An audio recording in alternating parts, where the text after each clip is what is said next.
3e arrondissement de Marseille, 50 000 habitants, taux de chômage 31%.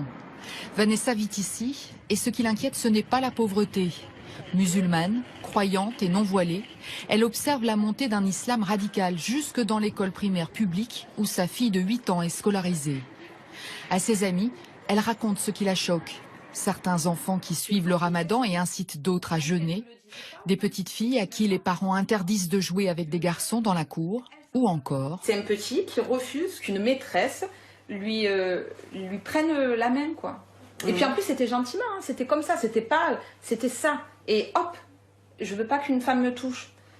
Et ça, c'est l'école dans laquelle on met nos enfants tous les matins. Voilà. C'est dingue, aujourd'hui, en 2017, de quémander la laïcité, quoi. Voilà, on la quémande tous les jours à l'école. Des enfants qui importent à l'école ce qu'ils apprennent à la maison, ou bien dans des associations d'aide aux devoirs, par exemple, proches de mosquées salafistes. L'ancien principal de ce collège a quitté l'éducation nationale il y a 2 ans.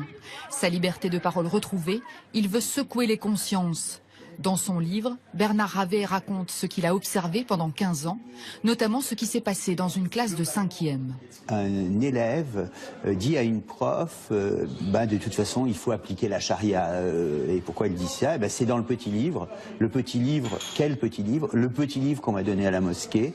Un fascicule en arabe et en français, imprimé et financé par l'Arabie Saoudite, interdit en France au nom de la protection de la jeunesse. Il a pourtant bien été distribué à des adolescents.